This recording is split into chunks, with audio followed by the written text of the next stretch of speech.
Hello students of class 8th. Welcome back to MPS virtual classes. Dear student, today I will teach you another new topic of your chapter in history.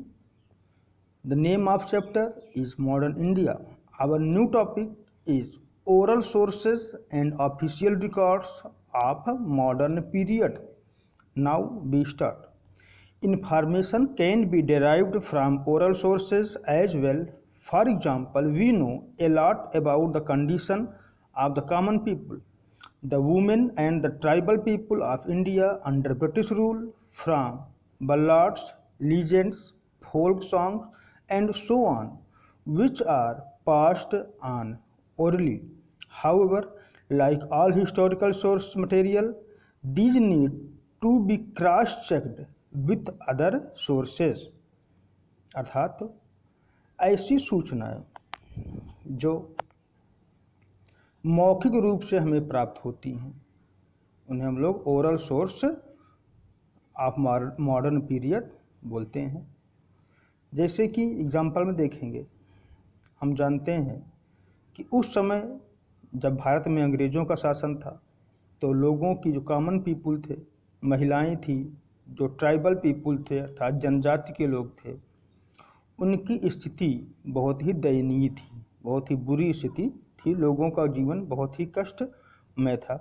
तो ये सारी जानकारी हमें कैसे मालूम चली? Oral sources के माध्यम से, जो कि हम अपने पूर्वजों द्वारा सुन करके जानते हैं।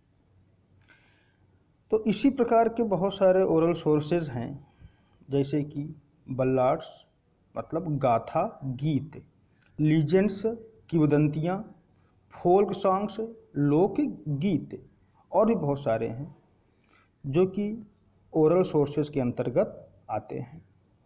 और ये सारे जो ओरल सोर्सेज हैं अन्य सोर्सेज की भांति पूर्णतः ऑथेंटिक नहीं होते हैं, इनकी जांच करने की आवश्यकता होती है, इनको चेक करने की आवश्यकता होती है, फिर भी इसमें काफ़ी हद तक सच्चाई होती है। Next, official records. The British maintained strict control over administration and had all administrative action recorded in documents. अंग्रेज़ों ने बहुत ही सख्त नियंत्रण अपने प्रशासन पर लगा रखा था, जिससे सभी प्रशासकीय कार्य डॉक्यूमेंट्स के रूप में रिकॉर्ड करके रखे जाते थे, जिससे कि उसके कर्मचारी या अधिकारी करप्शन ना कर सकें, भ्रष्टाचार ना कर सकें। As a result, all administrative offices from the local to the central level had record rooms where official documents such as letters, departmental records, survey reports, agreements and notes were preserved.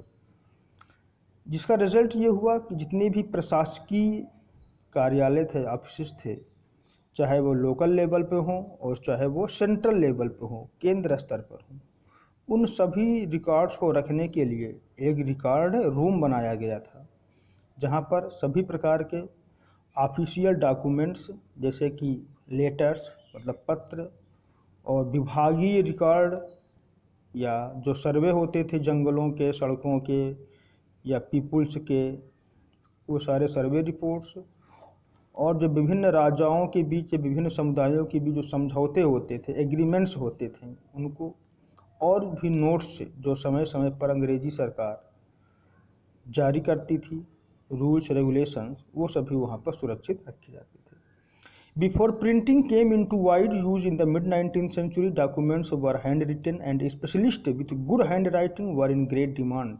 The later documents were printed. तो printing technology के आने के पहले ये सभी record हाथों से लिखे जाते थे, जिसको कि स्पेशलिस्ट लोग अच्छी हैंड राइटिंग में लिखते थे। तो ऐसे स्पेशलिस्ट हैंड राइटिंग लिखने वाले लोगों की भी विशेष डिमांड वहाँ पर थी। बाद में सारे डॉक्यूमेंट्स प्रिंट होने लगे। Now student, 2 question for you as homework. The first is name kinds of oral source material and the second define official record. Thank you.